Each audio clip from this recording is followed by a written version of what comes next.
러시아의 전승절을 불과 이틀 앞두고 우크라이나가 대규모 드론 공습을 감행했습니다.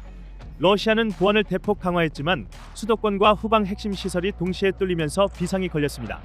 수도 모스크바 인근부터 국경에서 1500km 떨어진 우랄 산맥의 정유 공장, 군사기술 공장까지 우크라이나군은 연달아 러시아 곳곳을 타격했습니다.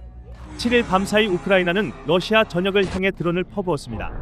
러시아 국방부는 모스크바를 포함해 크림반도, 흑해, 아조우해 등 여러 지역 상공에서 우크라이나 드론 347대를 요격했다고 주장했는데요. 이번 전쟁에서 두 번째로 큰 규모의 드론 공습으로 평가됩니다. 특히 가장 주목된 표적은 모스크바 남서쪽 나로포민스크에 위치한 군생산 물류 단지입니다. 이 단지는 최대 200헥타르 규모의 러시아 국방부 관련 시설로 군수 화물을 보관하고 배분하는 거점으로 알려져 있는데요. 전승절을 앞두고 모스크바 인근 군 물류망까지 속수무책으로 뚫린 셈입니다. 세르게이 소비아닌 모스크바 시장은 수도로 접근하던 드론 11대가 격추됐다고 밝혔습니다. 우크라이나의 공습은 물류시설에만 그치지 않았습니다. 모스크바에서 동쪽으로 600km 넘게 떨어진 추바시공화국 체복사리의 군수 공장도 밤사이 공격받은 것으로 전해졌습니다. 이곳은 전자전 장비와 위성항법 수신기, 정밀유도무기 부품과 관련된 군사기술 공장입니다.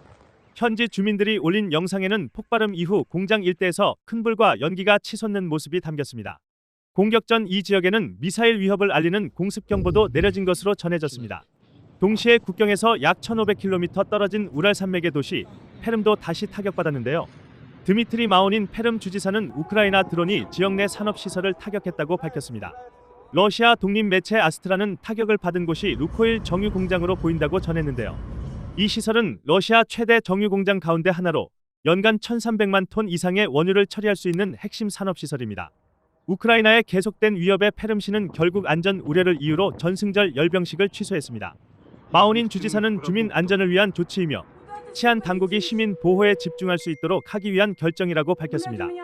행사가 축소되는 지역은 페름뿐만이 아닙니다. 모스크바 붉은 광장 퍼레이드 역시 전차와 미사일 등 중장비 없이 진행될 것으로 알려졌는데요. 러시아 국방부는 현재 작전 상황을 이유로 들었지만 우크라이나는 러시아가 드론 공격을 두려워하고 있기 때문이라고 보고 있습니다. 러시아 역시 같은 기간 우크라이나를 향한 공습을 이어갔습니다. 우크라이나군은 러시아가 공격용 드론 102대를 발사했고 이 가운데 92대를 격추했다고 밝혔습니다. 계속되는 우크라이나의 공습에 러시아는 강력하게 경고하고 나섰습니다. 러시아 외무부는 키이우에 있는 외국 대사관과 국제기구들을 향해 적시에 키이우를 떠나라는 권고를 최대한 진지하게 받아들여야 한다며 대피를 촉구했습니다. 또 우크라이나가 전승절 행사를 방해할 경우 키이우의 주요 정부 건물을 향한 보복 타격이 불가피할 수 있다고 위협했습니다. 우크라이나는 물러서지 않겠다는 입장입니다. 볼로디미르 젤렌스키 대통령은 러시아가 민간인을 계속 공격하면서도 모스크바에서 몇 시간의 침묵만 원하고 있다고 비판했습니다. 이어 러시아는 1년에 한 번 1시간 동안 안전하게 광장에 나갔다가 다시 우리 국민을 죽이고 전쟁을 벌이려 한다고 목소리 높였는데요. 러시아의 전승절을 앞두고 양측이 위협과 공격을 주고받으면서 긴장은 최고조로 치닫고 있는 모양새입니다.